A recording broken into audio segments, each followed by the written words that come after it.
Hola amigos y hermanos, aquí seguimos en el tercer vídeo sobre la presencia en la sociedad del cristianismo de una manera ética y reveladora. Decíamos en el vídeo segundo que veríamos la tolerancia como principio ante la pluralidad. Por eso la primera pregunta sería: ¿todo es tolerable? Veamos. Hoy, ante la creciente pluralidad ética de las sociedades occidentales, en valores, en convicciones, nos podemos preguntar: ¿todo vale? ¿Todo es tolerable? Pues bien, a menudo dentro de nuestra sociedad democrática se presenta la tolerancia como un gran valor a preservar por encima de cualquier otra cosa. Este planteamiento puede tener su lógica viniendo, como venimos, de una sociedad muy homogénea, donde la diferencia era perseguida. Y ya lo vimos antes, el Imperio Romano. Sin embargo, convendría no caer en la trampa de esta tolerancia o de esta tendencia. No todo vale, no todo puede ser visto bajo el mismo nivel, sobre todo cuando esta aceptación equivale a mantener estados de privilegios de unos sobre otros. De ahí que la tolerancia mal entendida puede llevar a mantener situaciones injustas que perjudican a los más débiles, los cuales a menudo no son ni reconocidos ni tenidos en cuenta. Por este motivo, la mayoría de culturas han optado por delimitar aquello que no es tolerable, y lo ha hecho con carácter universal, por ejemplo, a través de la Declaración de los Derechos Humanos, que para todos entra en la valoración de ellos. No entraremos aquí en el debate sobre si los derechos humanos tales y como fueron recogidos por la ONU en el 1948 tienen un claro sesgo occidental. No. Nos quedamos más bien en la intención de establecer, incluso a nivel universal, unos ciertos mínimos sobre aquello que no es tolerable. Esto no es nuevo. También los estados llamados democráticos basan en parte su estabilidad en que su población comparte un determinado número de valores cívicos aceptados por todos, sin los cuales la democracia empezaría a debilitarse y a correr un gran peligro. Pero claro, de todo esto nos viene una gran pregunta: ¿cómo hacer frente a aquello que es intolerable? Veamos. Llegados a este punto,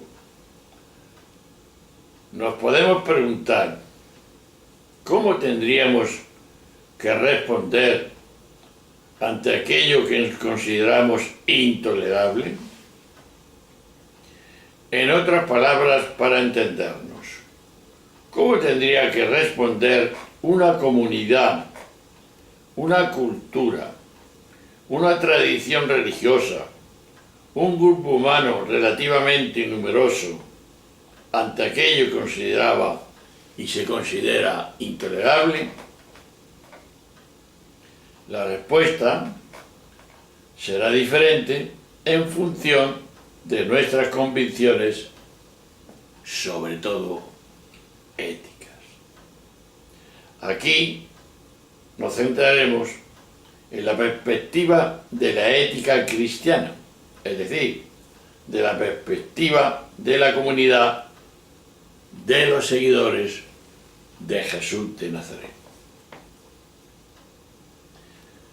Primer elemento, el uso de la fuerza, que tanto se ha usado y se abusa.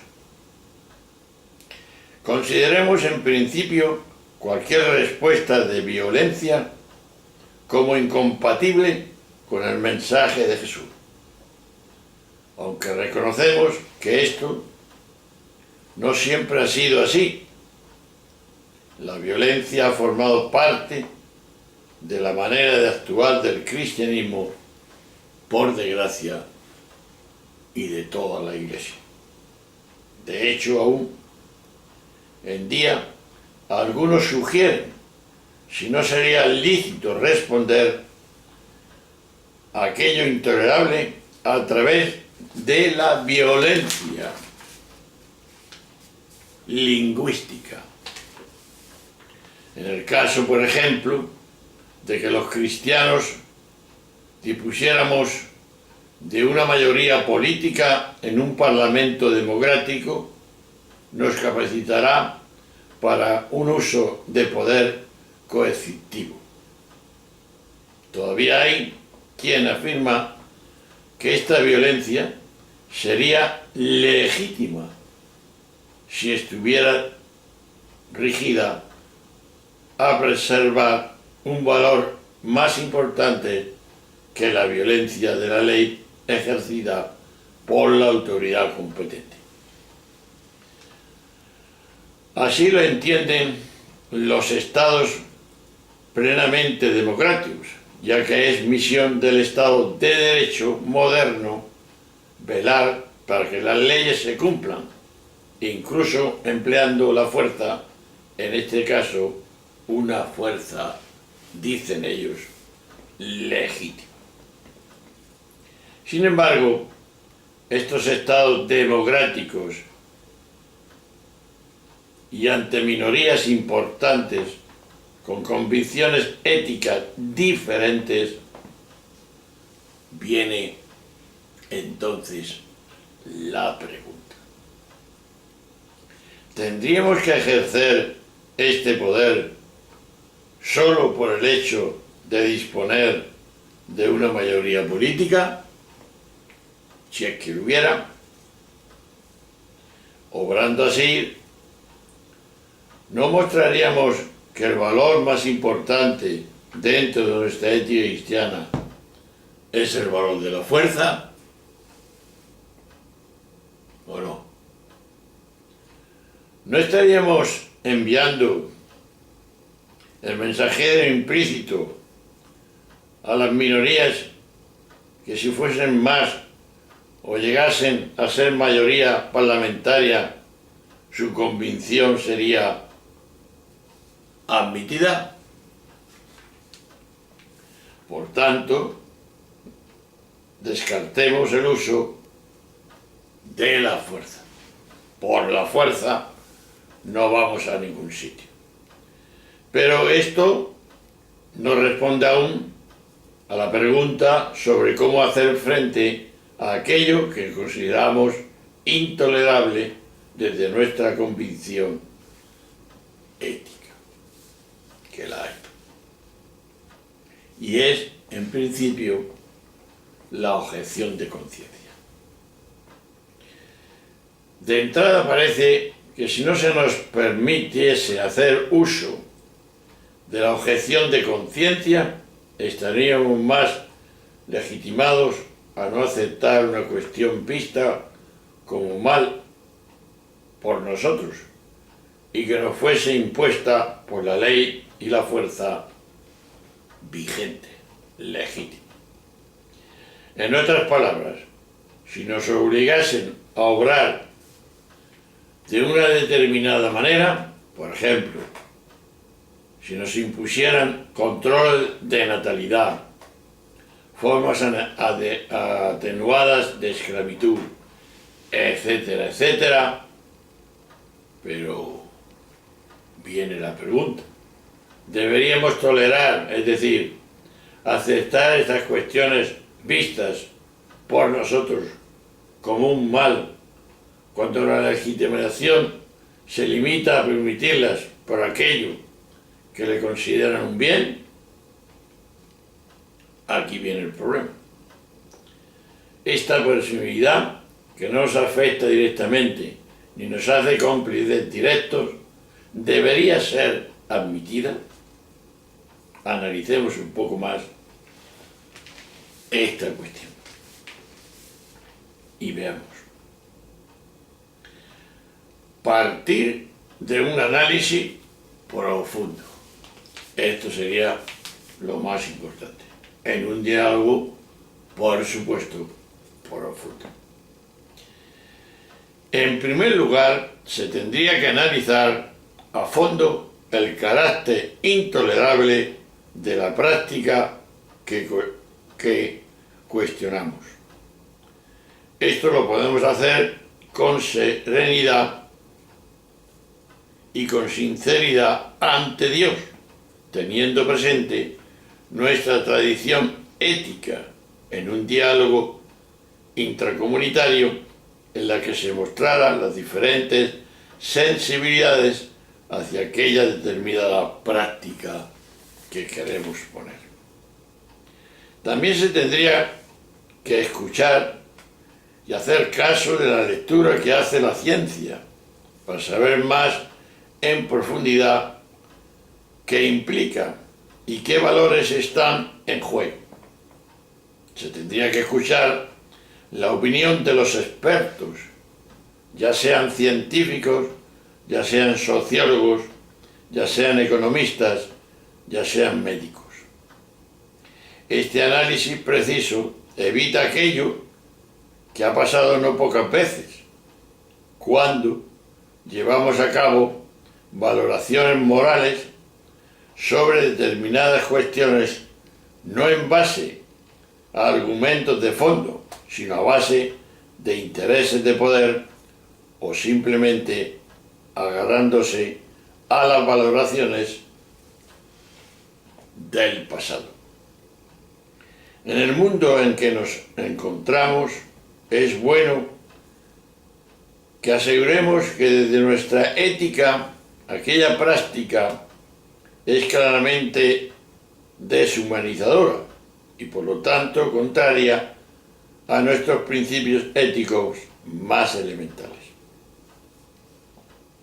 Por el contrario, manifestar una duda razonable que nos obligue a afirmar más y a descubrir si puede llegar a no ser moralmente aceptable. Esta figura, la de la duda de conciencia, forma parte de nuestra tradición y determinados sistemas morales del siglo XVII. Iban precisamente dirigidos a proponer diversas formas para dar salida a estas dudas que se manifestaban. Otra premisa: no confundir despenalización y legalización. En este segundo lugar, si desde nuestra tradición ética llegamos a la conclusión de que aquella práctica es intolerable, debemos tener presente que vivimos en unas sociedades plurales con mecanismos democráticos para legislar. Un caso diferente sería si nos encontramos en sociedades en las cuales una minoría gobierna e impone convicción ética. En una sociedad democrática tenemos que argumentar como grupo por qué consideramos intolerable una determinada práctica y esperar a que se llegue a un consenso moral sobre la cuestión a partir de la cual la instancia democrática pueda legitimarse. Este consenso puede ser favorable a nuestra convicción o mostrarse alejado e incluso contrario. En este último caso, cuando el consenso mayoritario se incline por la permisividad y ésta se traduzca en permisividad legal, esto no equivaldría a decir que esta práctica legal se haya vuelto buena para nosotros, ni por sí mismo. Como bien sabemos, la legalidad no equivale a la moralidad.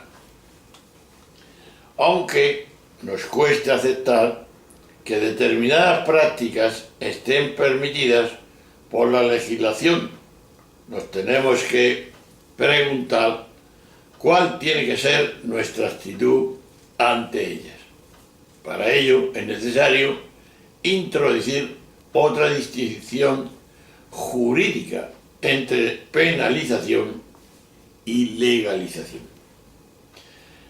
Despenalización equivale a decir que la práctica no es la deseable, no es un valor aceptado por la mayoría, pero que bajo determinadas circunstancias, cuando hay un conflicto de valores, deja de perseguirse penalmente. Esto tiene repercusiones, ya que la práctica no se convierte en un derecho exigible ante la justicia y se comporta un coste económico, no se realiza con fondos públicos. En el caso de la legalización, la práctica se convierte en un derecho de toda la persona y por lo tanto, para ser exigible ante el Estado, tiene que determinar fondos para que pueda ser ejercida. Esta distinción ya fue sugerida en tiempos de San Agustín al tratar la persecución de la prostitución por parte del Estado, y es una distinción que hay que tener en cuenta a la hora de plantear cuál tendría que ser nuestra actitud ante la aceptación práctica desde nuestra ética consideramos inaceptables. Sea cual sea el resultado del proceso del consenso y del proceso legislativo, como comunidad cristiana, podemos seguir mostrando nuestra convicción ética del testimonio e incluso a veces desde el ejemplo, planteando abiertamente la convivencia de una desobediencia pacífica, si no estamos de acuerdo. Nuestras comunidades tendrían que vivir los valores alternativos para mostrar a toda la sociedad su validez como verdaderamente humanizadores. Esta actitud de fondo implica aceptar que vivimos en una sociedad que tolera cosas que para nosotros son malas, con otras palabras, que no son humanizadoras desde nuestra convicción ética. Por lo tanto, una oposición desde el diálogo y el ejemplo nos debe dar fuerza. Jesús nos enseñó a combatir la injusticia, estando junto a las víctimas y no pasando a ser los verdugos. Su testimonio y su ejemplo fue su semilla transformadora de la sociedad. Otra afirmación sería el recurso a la objeción de conciencia. Los cristianos no podemos plantear la objeción de conciencia ante una ley que consideramos injusta. La objeción de conciencia, la objeción como derecho relacionado con el tema de la conciencia, ha sido objeto de estudio por parte de la moral cristiana desde los santos padres hasta hoy. De aquí que la conciencia ha sido entendida como la última instancia que uno tiene que seguir en su obrar, con todos los matices que se pueden hacer. Pero en épocas de cristiandad, a pesar de las afirmaciones anteriores, se llegó a considerar como pecado de desobediencia el hecho de seguir la propia conciencia cuando iba en contra de las disposiciones de la Iglesia, tanto morales como jurídicas. Para apelar a la conciencia sin caer en el pecado, se requería una conciencia recta y formada, solo atribuible a pocas personas. Pero a pesar de esta paradoja, se estudió la problemática de aplicar una ley moral determinada a los casos particulares en los que alguien dudaba. Así surgieron diversas escuelas enfrentadas que daban respuesta a cómo actuar cuando aparecía una duda de conciencia, y lo hacían con conclusiones muy diversas y plurales, de las cuales el magisterio solo rechazó las posturas más extremas, como podían ser las laxistas y rigoristas. Toda esta doctrina refleja que, curiosamente, en una época mucho más objetivista que la nuestra, los moralistas cristianos daban mucha importancia al factor subjetivo de la moral. En cuanto a la objeción de conciencia a una ley civil, dentro de la moral cristiana siempre se ha admitido por objetar sobre una ley que se considera injusta el hecho de que el cristianismo fuera perseguido por sus orígenes, tanto por los judíos como por el Imperio Romano. Marcó fuertemente con la fidelidad a la fe y a la moral evangélica estuviera por encima de las leyes del poder político. De hecho, en la mayoría de los casos, los mártires de la fe lo eran por haber negado a obedecer las leyes y disposiciones legales del poder romano. Ahora bien, cuando el cristianismo se convirtió en religión oficial, y lo hemos dicho antes, esta posibilidad de objeción se fue reduciendo. Una moral clásica fue definiendo las características que debían de tener las leyes para ser consideradas justas. Debían de ser emitidas por una autoridad legítima, estar al servicio del bien común, excluyendo cualquier parcialidad o arbitrariedad. Y por último, debían ser compatibles con la denominada ley moral natural. Estas condiciones se emancipaban a una sociedad de cristiandad, donde había un vínculo estrecho entre el derecho, las leyes que hacían los príncipes, y la moral cristiana. Lo había pluralidad ética y se consideraba que las leyes debían inspirarse en los principios de la moral cristiana. En la actualidad, estas condiciones pueden seguir siendo una ayuda, pero no nos ahorramos dudas ni retos.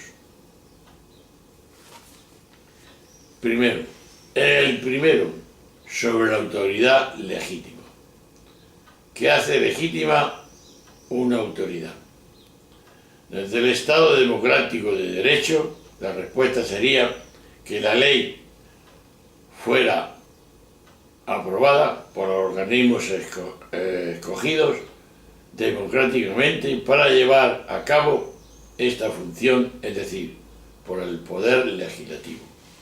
Sin embargo, el cristiano, a pesar de reconocer esta legitimidad que proporciona la mayoría, es consciente de que este criterio no es suficiente a la hora de establecer qué es lo que no es correcto. O otras palabras, deberíamos preguntarnos qué nos hace más humanos y qué nos hace crecer igualmente en igualdad y dignidad. Por tanto, la legitimidad democrática no es suficiente y nos obliga a recurrir a otras condiciones de autoridad, como la condición del servicio al bien común y la no arbitrariedad. Estas son condiciones clásicas que siguen siendo válidas, si bien en un mundo plural como el nuestro, nos resulta muy fácil ver que cosas pueden ser admitidas dentro del bien común, como tiene que ser entendido en este bien común. Y finalmente, la última condición, y también la más compleja, es la de la compatibilidad con la ley natural. Afirmar esta condición supone, de hecho, afirmar con certeza de que, como humanos, hijos de un mismo Dios, independientemente de las culturas y de los países, compartimos unos principios básicos, éticos, y estos constituyen la ley moral natural. El problema es determinante cuáles son estos gran principios. Esta ha sido una cuestión bastante debatida a lo largo de la historia de la moral y lo sigue siendo. Así, en el pasado toda ley emitida por los príncipes no tenía que ser contraria a los principios de la ley natural. Hoy en día diríamos que no puede ir en contra de unos grandes principios éticos ampliamente aceptados, como serían los derechos humanos. Sin embargo, si bien es cierto que se dan amplios acuerdos en muchos de estos derechos, no faltan algunas discrepancias sobre algunos principios y sobre su interpretación, de manera que algunos los colocan como irrenunciablemente éticos y otros, en cambio, no. Sea como sea, estos derechos humanos se recogen en las constituciones de los países democráticos, dando lugar a derechos fundamentales. Esto ha sido un avance muy importante en la historia. Concluyendo, podríamos decir, la sociedad actual es muy diferente a aquella en la cual se formuló la objeción de conciencia. Hoy en día se da una situación de pluralidad ética y las leyes responden a los consensos de la mayoría en torno a ciertos temas. Las leyes, a pesar de privilegiar ciertos valores, las leyes nunca son neutras desde el punto de vista axiológico, no responden a un único patrón ético.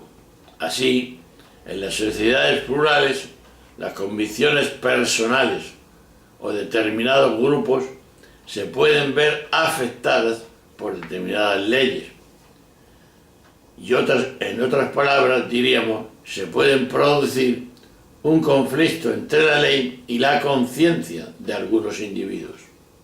Debemos entender que una sociedad plural no debe esperar que las leyes respondan a la convicción ética de un determinado grupo, sino que han de responder al consenso de todas las mayorías democráticas. Desde la moral se afirma que la legalidad no delata lo que está bien o lo que está mal, y difícilmente podemos esperar que las leyes reflejen una ética particular en cuestiones en que la mayoría se opone. A menudo se hacen leyes que intentan evitar males peores, regulando determinadas cuestiones que están sin regular. Pero, aunque se piense que las leyes deberían prohibir todos los males, desde la moral cristiana clásica se ha admitido que determinados males no se podían prohibir, ya que si no son su prohibición, seguirían erradicarlos. En nuestra sociedad, como ya hemos comentado, las leyes tienen que respetar unos irrenunciables éticos consensuados en todos los derechos humanos y se reflejan en las constituciones de los estados. Se intenta así violentar lo menos posible las éticas particulares, pero aún así se puede dar el caso de que la mayoría promueva algo que un grupo considera claramente como un mal a evitar. Por este motivo, en algunos casos, los países democráticos han intentado abrir posibilidades de objeción de conciencia cuando se prevé un conflicto entre la ley y la conciencia de algunos individuos con determinadas convicciones. Entonces, en esta objeción adquiere estatus legal. Existen muchas situaciones en que ésta puede plantear, por ejemplo, el aborto, la contracepción poscoital, la esterilización voluntaria, la reproducción asistida, la eutanasia, la ayuda al suicidio, la alimentación forzada a personas en huelga de hambre, la cooperación con la policía, la participación con la pena de muerte, las transfusiones, las intervenciones psicosudírgicas. Pero de donde ha entrado de manera legal ha sido sobre todo en dos esferas que no podemos dejar de decir: el rechazo a la guerra y la objeción profesional. En este último ámbito, esta objeción se centra sobre todo en la práctica del aborto, de la eutanasia activa en los países donde se ha legalizado y también en un ambiente de investigación científica. Lo dejamos aquí para no hacernos largos y veremos que no podemos cooperar con el pecado, porque el pecado es lo que destruye al hombre, lo mal hecho. Bien, lo dejamos aquí y ya seguiremos en el próximo vídeo sobre esta cooperación con el pecado, cuál es la cooperación que está permitida, cuál es la cooperación que objeta, qué es la cuestión, y así sucesivamente iremos viendo también los límites que puedan ser estas afirmaciones. Un saludo con afecto, hasta la próxima, adiós.